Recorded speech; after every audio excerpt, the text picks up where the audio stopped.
পরিমাণ মুসিবত যে জন্মের আগেই আল্লাহ রাসূল সাল্লাল্লাহু আলাইহি সাল্লামের পিতা দুনিয়া থেকে চলে গেছেন, একদম এতিম। মানুষ তো অনেক সময় এতিম হয় কখন, যে 7 বছর 8 বছর হয়েছে, বাবারে দেখছে, বাবার কোলে উঠছে, চুমু খাইছে, বাবার আদর সোহাগ পাইছে, এরপরে বাবা মারা গেছে, সেও কিন্তু এতিম। আরেকজন আরো বড় হয়েছে, বালেগ হয় নাই। আমরা কিন্তু আরেকটা সংজ্ঞা জানি না অনেকে, এতিম কাকে বলে এটার সংজ্ঞা আমরা অনেকে জানি না। মানে আপনার বয়স হয়ে গেছে, আপনার এই ছেলেবেলে আছে, আপনার বাবা মারা গেছে, আপনিও এতিম? আপনিও এতিম? আপনি এতিম না, হ্যাঁ বাবা হারাইছেন এটা ঠিক আছে, কিন্তু কোরআনের মধ্যে যে এতিমের কথা বলা হয়েছে, এতিম এটার সংজ্ঞা কি? এতিমের সংজ্ঞা হচ্ছে যাদের বালেগ হওয়ার আগেই আব্বা আম্মা মারা যায়, এরা হয় এতিম। কারা? যাদের বালেগ হওয়ার আগে, অর্থাৎ 15 বছরের আগে যদি আব্বা আম্মা মারা যায়, এরা কি? এতিম। কোরআনে কারিমে যাদেরকে এতিম বলা হয়েছে, এরা হচ্ছে তারা।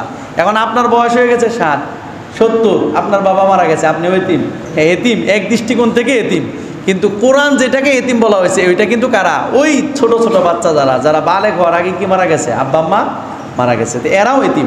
তো দেখেন রাসূলের পরে কত বড় মুসিবত গেছে, যে রাসূল করিম সাল্লাল্লাহু আলাইহি সাল্লাম জন্মের আগেই 6 মাস আগেই বাবা ইন্তেকাল করছে। এটা কি মুসিবতটা কম বড়?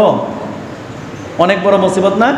এখন আমরা যদি বলি যে মুসিবত যদি আল্লাহ নারাজ হইলেই আসে, তে নাউজুবিল্লাহ আস্তাগফিরুল্লাহ, তা রাসূলের উপর কি আল্লাহ নারাজ ছিলেন এই জন্য মুসিবত দিছে যে আগে বাবার নিয়ে নিছে? না, মুমিন বান্দার উপরে যে মুসিবত আসে এর মানে হচ্ছে আল্লাহ তাআলা তার মর্যাদা বাড়াইতে চায়, দুনিয়াতে তার পদমর্যাদা বাড়াইতে চান, এই জন্য মুমিন বান্দাকে কি দেন? মুসিবত দেন। কিন্তু আমরা কি মনে করি? উল্টা। আমরা মনে করি আল্লাহ আমার পছন্দ করে না, এই জন্য আল্লাহ আমার উপর একটার উপর খালি বিপদ মুসিবত দিতেছে। না, আল্লাহ আপনাকে পছন্দ করে, আল্লাহ আপনাকে ভালোবাসে, আল্লাহ আপনাকে কাছে নিতে চায়, এই জন্য আপনাকে বিপদ দেয়। আর বিপদ দেয় না কাকে? দেখবেন দুনিয়ার যত মুশরিক আছে, যারা আল্লাহ তাআলার সাথে শিরিক করে 24 ঘন্টা আল্লাহ নাফরমানের মধ্যে লিপ্ত, এদেরকে পুরা দুনিয়ার সুখ দিয়ে দিছে, পুরা দুনিয়ার সুখ। এখন মুসলমান মনে করে যে যারা আল্লাহকে মানে না এরাই তো ভালো। না, এরা ভালো না, এরা বড় বিপদের মধ্যে আছে।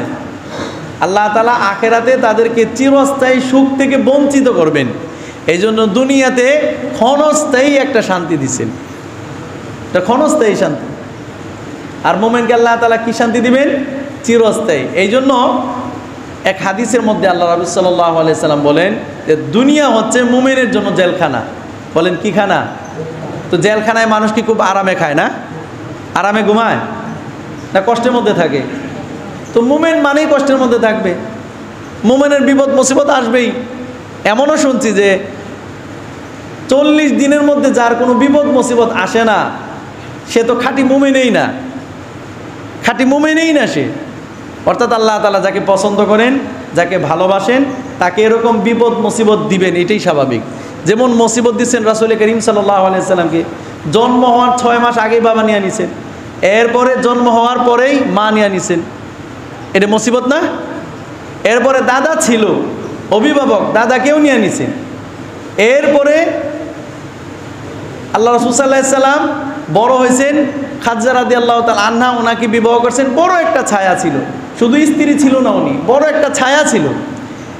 এরপরে আবু তালেব চাচা ছিলেন, যদিও বাবা না কিন্তু চাচা, কিন্তু বাবার মতোই আদর সোহাগ করছে।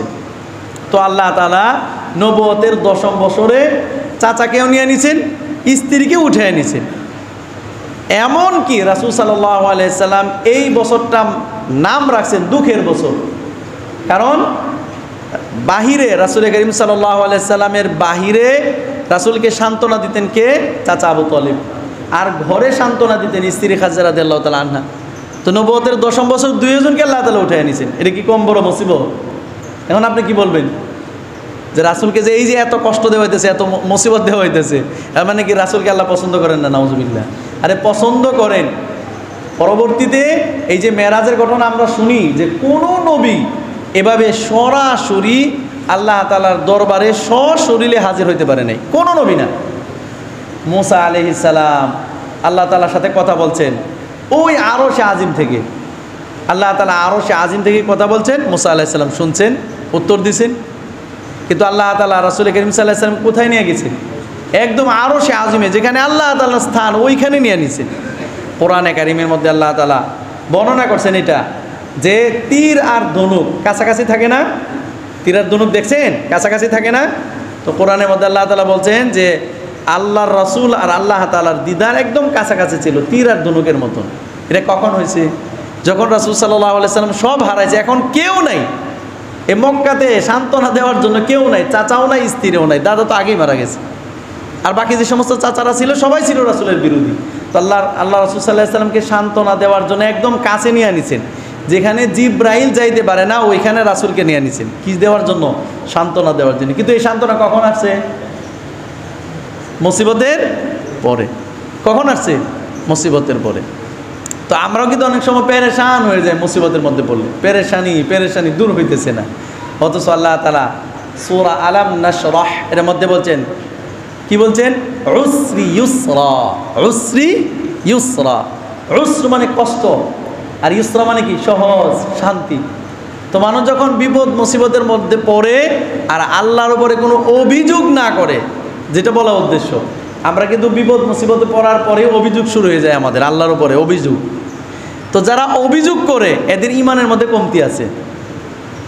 আর যারা মুমিন বান্দা এরা কোনো সময় অভিযোগ করে না, এরা সবুর করে। কি করে? সবুর। সমস্ত নবীদেরকে আল্লাহ তাআলা বিপদ মুসিবত দিয়েছেন, সব নবীরা। এমন কোন নবী পাবেন না যাদের উপরে বিপদ মুসিবত যায় নাই। সুলাইমান আলাইহিস সালাম বাদশা ছিলেন না? উনি শুধু মানুষের বাদশা ছিলেন না, অন্যান্য মাখলুকেরও আল্লাহ তাআলা বাদশা বানাইছিলেন। ওনার ঘটনাগুলি পড়েন। ওনাকে আল্লাহ তাআলা বাদশাহী হারাইছেন, হারা বিপদ মুসিবতদের ফালাইছেন, আবার বাদশাহী দিছেন। দেখছেন? মানে ওনার চেয়ে শাহানশাহ নবী তো আর কোনো নবী নেই। কারণ অন্যান্য নবীরা তো মাঠে ময়দানে ছিলেন, ওনাকে কিন্তু আল্লাহ তাআলা সুলাইমান আলাইহিস সালামকে রাজকীয় নবী বানাইছিলেন, রাজকীয় নবী। কিন্তু ওনার উপরেও কি গেছে? মুসিবত গেছে। কিন্তু উনি কি অভিযোগ করছে আল্লাহ তাআলার কাছে? অভিযোগ করে নেই। ইয়াকুব আলাইহিস সালাম কার বাবা? ইউসুফ আলাইহিস সালামের বাবা, আদরের সন্তান। চারটিখানি কথাই গেল, কত বড় মুসিবত। এই ইউসুফ আলাইহিস সালামের জন্য ইয়াকুব আলাইহিস সালাম কাঁদতে কাঁদতে ওনার দুই চোখ অন্ধ হয়ে গেছে, অন্ধ হয়ে গেছে সন্তানের জন্য কাঁদতে কাঁদতে। এটা কি কম বড় মুসিবত? এর মধ্যেই কল্যাণ রাখছেন। এখন বিষয় হচ্ছে আল্লাহ তাআলা মর্যাদা দিছেন। কি দিছেন? মর্যাদা দিছেন। যেমন শনিবারের রাত্র, রবিবারের রাত্র, সোম মঙ্গল বুধ বৃহস্পতি, কিন্তু জুমার রাত্রকে আল্লাহ তাআলা অন্য রাত্রের মধ্যে কি দিছেন? মর্যাদা দিছেন। যেরকম দিন 7টা, 7 দিনে মর্যাদা আল্লাহ তাআলা মর্যাদা দিছেন কাকে? জুমার দিনকে। কোন দিনকে? জুমার দিনকে। কিন্তু এর মানে কি এটা যে জুমার দিনের মর্যাদা আছে এই জন্য আমরা সবাই জুমার নামাজ পড়ি, আর এরপরে যে শনিবার আছে এটার মর্যাদা নাই, এই দিন আর জোহরের নামাজ পড়া লাগবে না, এরকম? এটা আল্লাহ তাআলা মর্যাদা দিছে। এটা নিজাম। দুনিয়ার মধ্যেও আল্লাহ তাআলা এরকম মানুষকে কিছু মর্যাদা দিছেন। যেমন মানুষের মধ্যে সর্বশ্রেষ্ঠ কারা? নবী রাসূলগণ। নবী রাসূল হচ্ছে মানুষের মধ্যে সর্বশ্রেষ্ঠ। এর মানে কি অন্যরা মানুষ না, এদের মধ্যে সবার কল্যাণ না? এমনটা নয়, এমনটা নয়। বরং আল্লাহ তাআলা কি করছেন? মর্যাদাশীল বানাইছেন। দুনিয়া চালাইতেও আল্লাহ তাআলা এক একজনের দিমাগের মধ্যে আল্লাহ তাআলা এক এক জিনিস দেয়া দিয়েছেন। সমাজ পরিচালনা করার জন্য কিছু মানুষকে কাজী সাহেব বানাইছেন, এরা বিচার কার্য করে। কিছু মানুষকে আল্লাহ তাআলা নেতা বানাইছেন, এরা নেতৃত্ব দেয়। এগুলো আল্লাহ তাআলা পদমর্যাদা দিচ্ছেন। অনুরূপভাবে আল্লাহ তাআলা কোরআনে কারিমের মধ্যে যে বলেন যে আমি পুরুষদেরকে নারীদের উপর কর্তৃত্ব দিছি, পুরুষরা নারীদেরকে চালাবে, এরা তাদের অধীনস্থ হয়ে থাকবে। কেন দিছেন এগুলি? দুনিয়াকে শৃঙ্খলাভাবে পরিচালনা করার জন্য। কিন্তু সবার মধ্যে কি আছে? কল্যাণ আছে। তো এই মুশরিকদের অন্তরের মধ্যে এই জিনিসটা ছিল যে এই সফর মাস, এই সফর মাসের মধ্যে কোনো কি নাই? কল্যাণ নেই, এটার মধ্যে সবটাই পুরা অকল্যাণ। তো আল্লাহ তাআলা এই ধারণাকে রহিত করার জন্য আল্লাহ তাআলা কোরআনের মধ্যে আয়াত নাযিল করেছেন, ইন্নামান নাসিউ জিয়াদাতুন ফিল কুফর।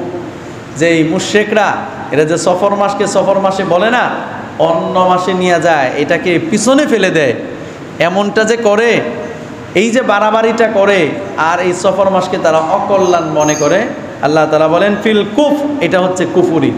বলেন এটা কি? কুফরি।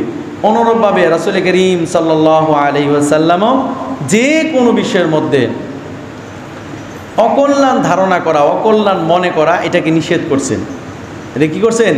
নিষেধ করছেন। অনুরূপভাবে রাসূল করিম সাল্লাল্লাহু আলাইহি ওয়াসাল্লাম একটা হাদিস শোনাইছেন, যে হাদিসের মধ্যে আল্লাহ রাব্বুল সাল্লাল্লাহু আলাইহি ওয়াসাল্লাম বলেন, লা আদওয়া ওয়ালা তায়রাতা ওয়ালা হাম্মাতা ওয়ালা সফারা। আল্লাহ রাব্বুল সাল্লাল্লাহু আলাইহি ওয়াসাল্লাম বলেন যে মানুষ ছোঁয়াচে রোগ বলে না, ছোঁয়াচে রোগ, হ্যাঁ, একজন থেকে আরেকজনের দিকে ছড়ায়, এরকম ছোঁয়াচে বলে। আল্লাহ রাব্বুল সাল্লাল্লাহু আলাইহি ওয়াসাল্লাম বলেন লা আদওয়া, ছোঁয়াচে বলতে ইসলামের মধ্যে কোনো কিছু নেই। ওয়ালা তয়ারতা, এবং কুলক্ষণ, মানুষ একটা কিছু দেখলে মনে করে এটা তোমার লক্ষণ হবে না, মানে তোমার মঙ্গল হবে না, হ্যাঁ, কুলক্ষণ হবে, এটা মঙ্গল নাই এটার মধ্যে। রাসূল বলেন ওয়ালা তয়ারতা। এরপরে পেঁচার ডাক, হ্যাঁ, আমাদের সমাজের মধ্যে এই জিনিসটাও একসময় ছিল। এটা পেঁচা যখন ডাকতো বাড়ির পাশে, তো মানুষ মনে করতো এই আর মঙ্গল হবে না, আজকে পেঁচা ডাকতেছে, কালকে দেখবা আর এই বাড়িতে আর মঙ্গল থাকবে না। আল্লাহ হাবিব সাল্লাল্লাহু আলাইহি ওয়াসাল্লাম বলছেন যে এইগুলোর মধ্যে কোনো শুভ অশুভ কিছু নাই। তো রাসূল করিম সাল্লাল্লাহু আলাইহি ওয়াসাল্লাম দেখেন এটা কত আগের জামানা, কত পূর্বের কথা। তো মানুষের মধ্যে যে কুলক্ষণ, এটা নতুন না, এটা অনেক পুরানো। এই জন্য রাসূল সাল্লাল্লাহু আলাইহি ওয়াসাল্লাম এই কথা বলছেন যে বলা হাম মাতা, যে পেঁচা ডাকে এটাকে কুলক্ষণ মনে করা, এটার মধ্যেও কোনো কুলক্ষণ নাই। এর বলছেন ওয়ালা সফারা, যে সফর মাস, এই যেই মাস চলতেছে আরবি মাস অনুযায়ী, এটার মধ্যেও যে মানুষ মনে করে যে এটা কুলক্ষণ, এটার মধ্যেও কি নাই, কোনো কুলক্ষণ নেই। এরপর রাসূল করিম সাল্লাল্লাহু আলাইহি ওয়াসাল্লাম, ওনার এক সাহাবী মুহাম্মদ ইবনে রাশিদ, উনি বলেন যে ওই জামানার কথা বলতেছেন, যখনই সফর মাস আসতো, মক্কার মুশরিক কাফেররা এটাকে এরা অশুভ মনে করত। এটা বলতো যে না, এই সফর মাসের মধ্যে কোনো কি নাই, কল্যাণ নেই, এটা তারা মনে করত। তো রাসূল করিম সাল্লাল্লাহু আলাইহি ওয়াসাল্লাম ওই সাহাবায়ে কেরামের কথার প্রেক্ষিতেই এই হাদিসটা বর্ণনা করছিলেন সাহাবায়ে কেরামের মধ্যে, তোমরাকে যেটা অলক্ষণ মনে করো, পেঁচার ডাককে, এরপরে সফর মাসকে, ছোঁয়াচে রোগকে, এগুলোর মধ্যে কোনো ধরনের কোনো অকল্যাণ নেই। এই রোগ ব্যাধির ব্যাপারে আমি একটা কথা বলি, আমরা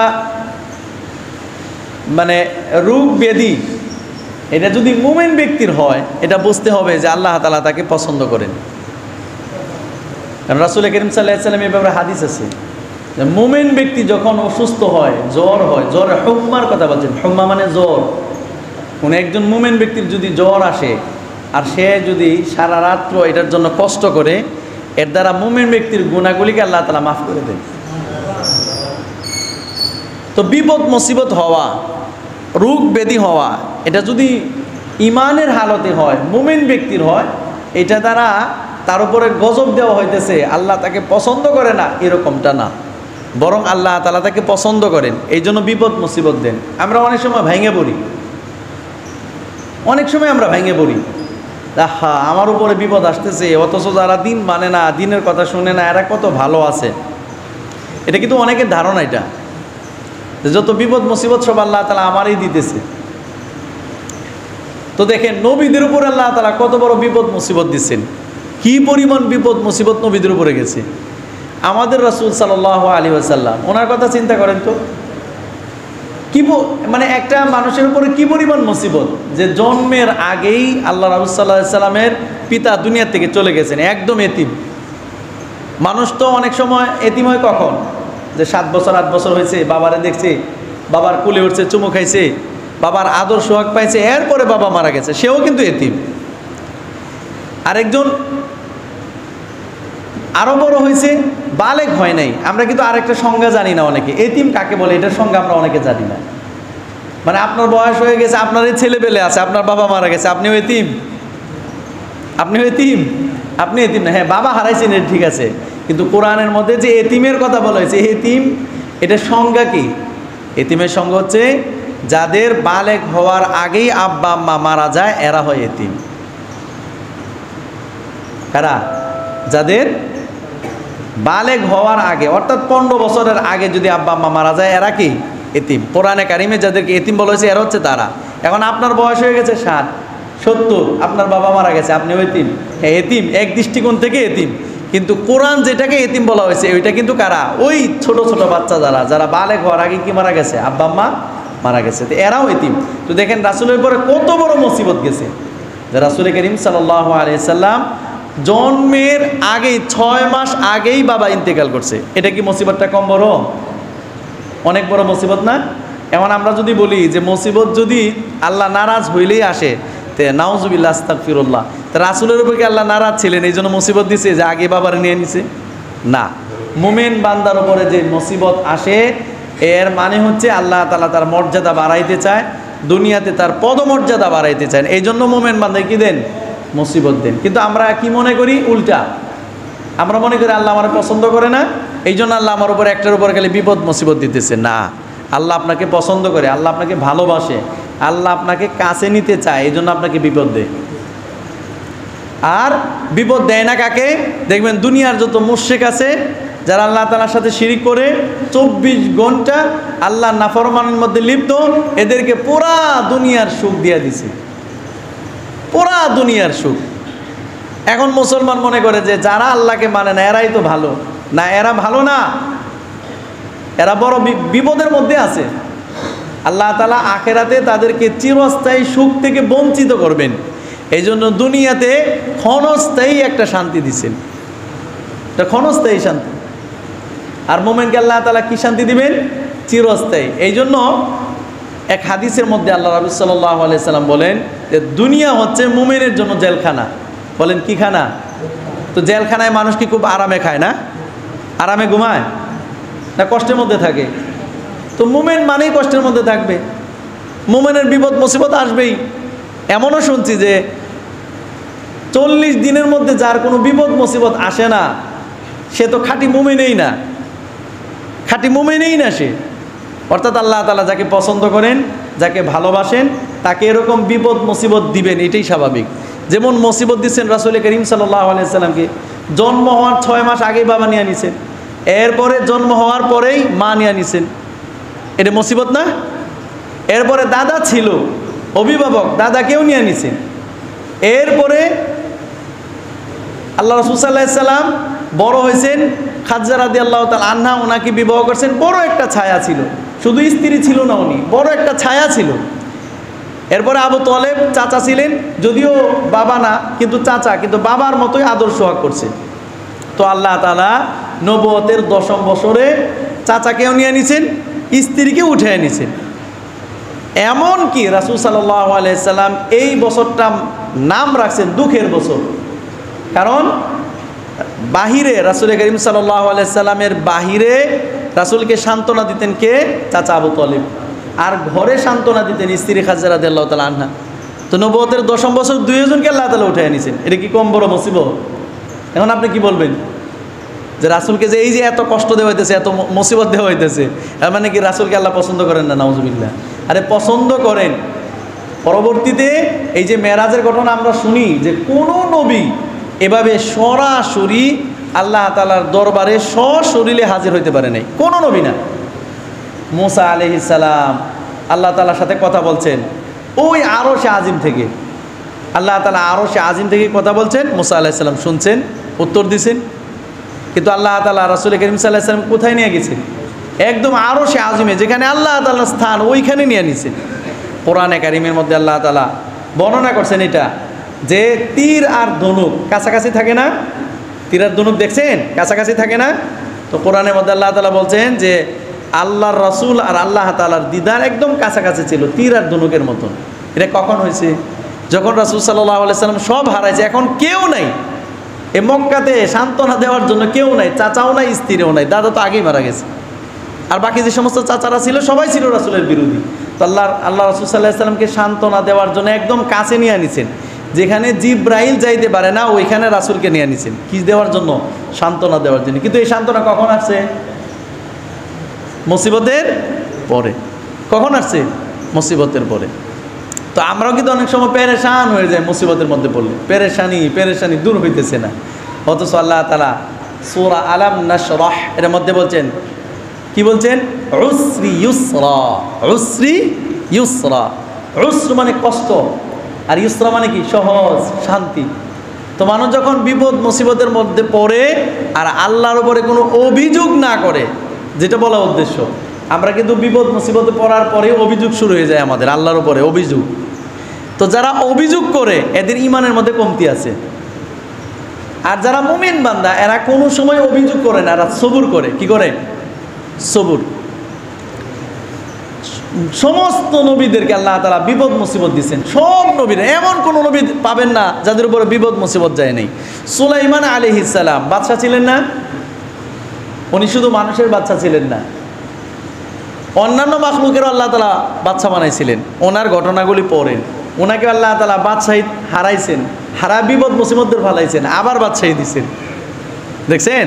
মানে ওনার চেয়ে শাহানশাহ নবী তো আর কোনো নবী নেই। কারণ অন্যান্য নবীরা তো মাঠে ময়দানে ছিলেন, কিন্তু আল্লাহ তাআলা সুলাইমান আলাইহিস সালামকে রাজকীয় নবী বানাইছিলেন, রাজকীয় নবী। কিন্তু ওনার উপরেও কি গেছে? মুসিবত গেছে। কিন্তু উনি কি অভিযোগ করছে আল্লাহ তাআলার কাছে? অভিযোগ করে নেই। ইয়াকুব আলাইহিস সালাম কার বাবা? ইউসুফ আলাইহিস সালামের বাবা, আদরের সন্তান। চারটিখানি কথায় গেল, কত বড় মুসিবত।